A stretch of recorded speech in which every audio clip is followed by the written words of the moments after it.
bersepeda bersama yuk. Iya, kita main ke pantai yuk. Laras, Roni, Dodo, boleh. Tapi tunggu sebentar ya. Aku sedang menyusun koleksi uangku. Ayo, kita masuk.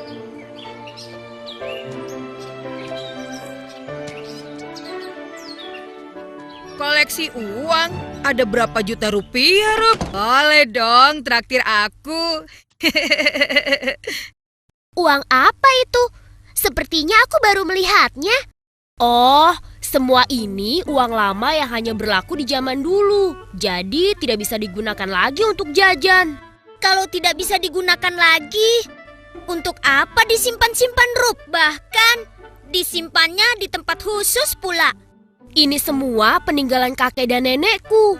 Uang-uang ini disimpan di tempat khusus karena masing-masing punya cerita. Kalian mau tahu? Mau. Nah, teman-teman, kalian sudah tahu kan tentang uang? Salah satu fungsi uang adalah sebagai alat tukar. Misalnya, ketika kita ingin membeli sesuatu, kita menukarnya dengan uang, bukan? Kalau itu sih kami sudah tahu. Tapi, di zaman dahulu, apabila orang memerlukan suatu barang, ia harus membuat atau mencarinya sendiri. Belum ada warung atau toko yang menjual berbagai macam barang seperti sekarang ini. Lalu, bagaimana kalau seseorang ingin memiliki suatu barang, tetapi ia tidak dapat membuatnya sendiri? Wah, pertanyaanmu bagus, Ras. Dia akan berupaya mendapatkan sesuatu yang dibutuhkannya itu dengan cara menukar barang miliknya dengan barang milik orang lain yang dia butuhkan. Cara ini disebut barter. Aku kok belum mengerti ya. Makanya, doyan makan seperti aku dong, Dok. Supaya lebih cerdas.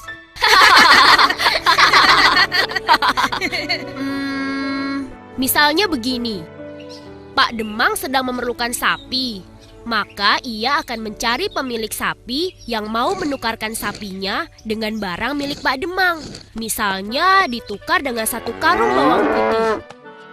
Wah, kalau aku punya sapi, aku tidak mau menukarnya dengan sekarung bawang putih. Kan tidak bisa dimakan. Lebih baik kutukar saja dengan sekarung makanan. Kan kenyang tuh. Kamu, Ron, lagi-lagi makanan. Oh iya, bagaimana kalau keinginan mereka berbeda? Misalnya, Pak Demang ingin memiliki seekor sapi, tetapi si pemilik sapi menolak karena ia tidak memerlukan bawang putih. Wah, kamu cerdas sekali, Laras. Tadi maksudku juga begitu. Nah, disitulah masalahnya. Karena cara barter tidak selalu bisa memenuhi kebutuhan seseorang, maka akhirnya cara barter ditinggalkan. Kemudian, masyarakat mulai menggunakan alat tukar berupa benda-benda tertentu yang bisa diterima atau dianggap bernilai tinggi. Misalnya? Oh, aku mengerti. Misalnya ditukar dengan perhiasan, senjata, atau barang-barang kebutuhan pokok seperti garam dan bahan pokok lainnya. Iya kan, Rup? Nah, itu betul, Laras. Tetapi, bagaimana kalau benda yang hendak ditukarkan nilainya tidak sama? Misalnya, kalung emas ditukar dengan semangkuk bakso. Iya, Rup. Bagaimana kalau terjadi seperti itu? Ya, tidak akan terjadi pertukaran. Karena itulah kemudian manusia mencari jalan keluarnya. Mereka mulai menggunakan uang logam sebagai alat tukar. Logam yang paling banyak digunakan adalah emas dan perak. Karena selain mempunyai nilai tinggi, logam juga tidak mudah rusak. Tapi, jika seseorang membawa uang logam yang cukup banyak, tentunya jadi sangat repot dong. Berat. Perlu ruang besar dan tenaga pengangkut yang banyak. Aha, aku jadi mengerti. Karena alasan itu kan, manusia kemudian juga mencetak uang kertas. Tepat sekali. Selain karena bobotnya lebih berat, persediaan logam juga terbatas. Maka dibuatlah uang dalam bentuk lain, yaitu uang kertas. Selain lebih ringan, uang kertas juga tipis, sehingga mudah dibawa kemana-mana.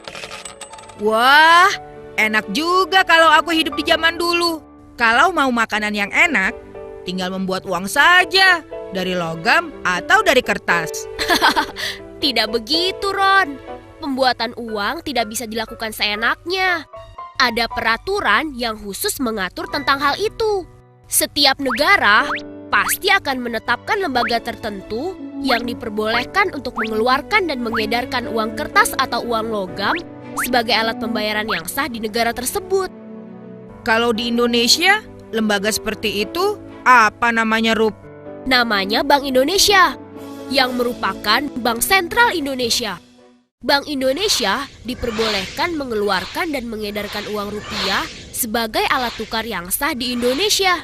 Bank Indonesia juga berwenang menetapkan macam, harga, dan ciri uang serta bahan yang digunakan. Apakah Bank Indonesia juga yang mencetak uang tersebut? Oh, bukan. Yang mencetak uang adalah perusahaan percetakan uang berdasarkan pesanan Bank Indonesia. Wah, kalau begitu, pamanku bisa dong mendapat pesanan mencetak uang dari Bank Indonesia. Pamanku kan punya percetakan, biasa mencetak buku pelajaran sekolah. Mencetak uang persyaratannya lebih sulit daripada mencetak buku, Ron. Apa maksudnya persyaratannya lebih sulit, Rup? Uang harus dicetak dengan menggunakan bahan khusus serta dengan ciri-ciri khusus. Tujuannya antara lain agar uang tidak mudah dipalsukan. Rup, kamu tadi menyebut bank sentral. Apa sih bank sentral itu? Oh iya, aku juga tadi mau tanya. Bank sentral itu apa sih? Bagaimana kalau cerita tentang bank sentralnya di pantai saja? Setuju!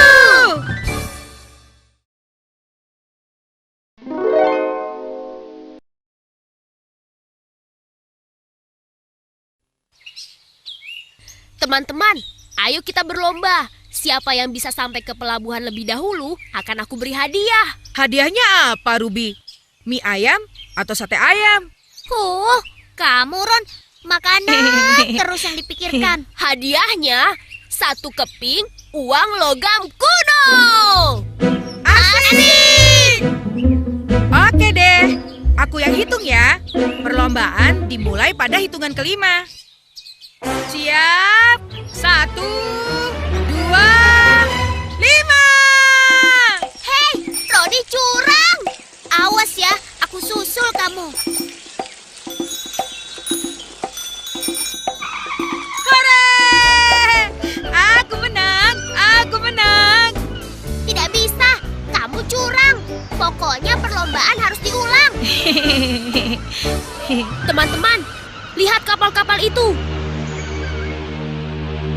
Dahulu, para pedagang dari Asia Barat berlayar ke Nusantara untuk membeli rempah-rempah dan menjualnya ke pedagang Eropa. Namun, ketika terjadi perang di Eropa, jalur perdagangan di Laut Tengah tertutup. Sehingga para pedagang Eropa kesulitan memperoleh rempah-rempah.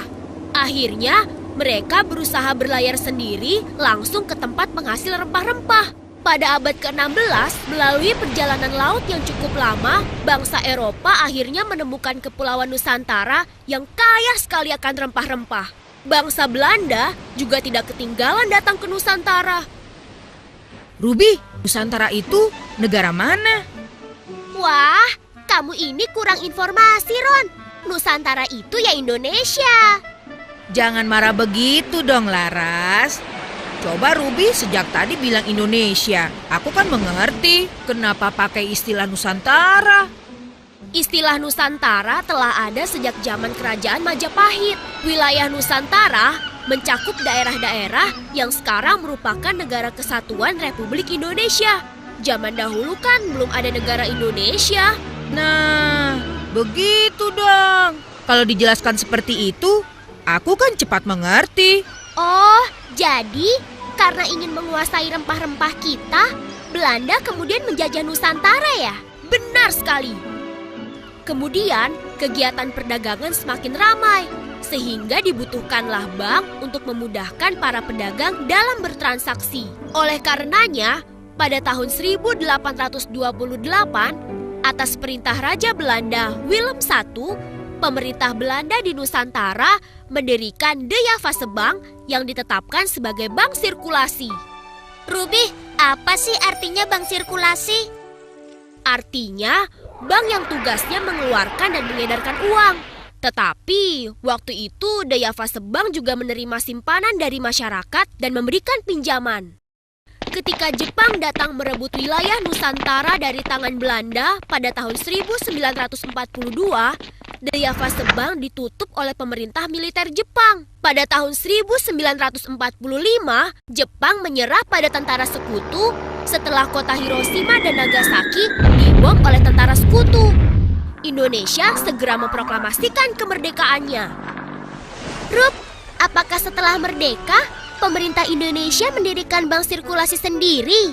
Iya, benar Laras. Pemerintah segera membentuk Yayasan Pusat Bank Indonesia pada tahun 1945 yang pada tahun 1946 dilebur menjadi Bank Negara Indonesia atau BNI. BNI diharapkan dapat berfungsi sebagai bank sirkulasi. Tetapi pada kenyataannya BNI tidak pernah beroperasi sebagai bank sirkulasi. Kenapa, Rup? Kok bisa begitu? Setelah Indonesia merdeka, tentara sekutu datang untuk melucuti tentara Jepang dan membebaskan tawanan perang. Akan tetapi, kedatangan mereka disusupi oleh tentara Belanda yang disebut Mika, yang langsung menguasai beberapa wilayah Indonesia. Wilayah Indonesia kemudian terpecah menjadi dua. Di daerah yang dikuasai Mika, Dayavasa Bank dibuka kembali dan berfungsi sebagai bank sirkulasi. Sementara di daerah Republik Indonesia juga ada bank sirkulasi, yaitu BNI. Namun, karena perang terus berlangsung antara Indonesia dan tentara Mika, BNI tidak dapat menjalankan fungsinya sebagai bank sirkulasi bagi Republik Indonesia. Lalu, bagaimana nasib BNI selanjutnya, Rup? Pemerintah kita dan pemerintah Belanda lalu mengadakan konferensi meja bundar pada tahun 1949 untuk menghentikan perang.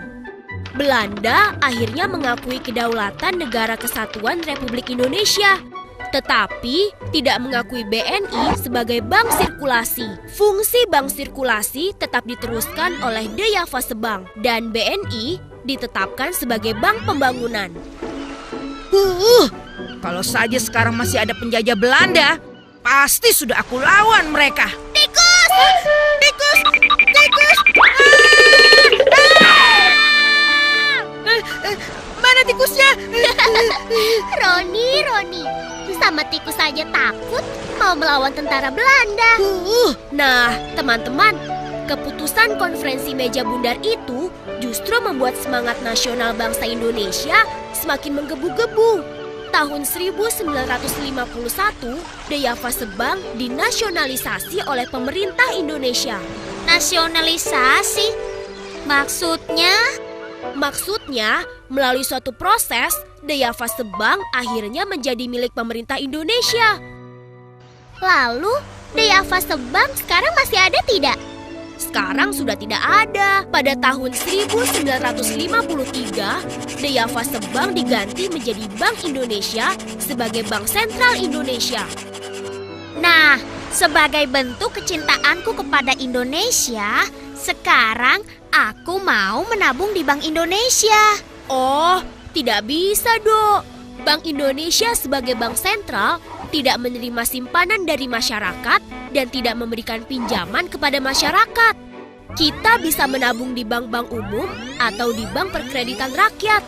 Jadi, tugas Bank Indonesia apa dong? Bank Indonesia punya beberapa tugas. Salah satunya, membuat peraturan yang harus ditaati oleh bank-bank tersebut dan sekaligus mengawasi kegiatan mereka. Nah, teman-teman, demikianlah sejarah tentang Bank Sentral Indonesia. Kita dapat mengikuti cerita tentang Bank Sentral serta kegiatan perbankan di film-film lainnya yang ada di Museum Bank Indonesia. Ayo teman-teman, kita lanjutkan jalan-jalan kita. Eits, tunggu dulu. Lomba tadi kan aku yang menang. Mana hadiah koin kunonya? Enak saja, tadi kan kamu curang. Iya, sebenarnya kalau kamu jujur, aku yang menang. Ya sudah. Kalau begitu kita berlomba lagi, tapi yang sportif ya. Setuju!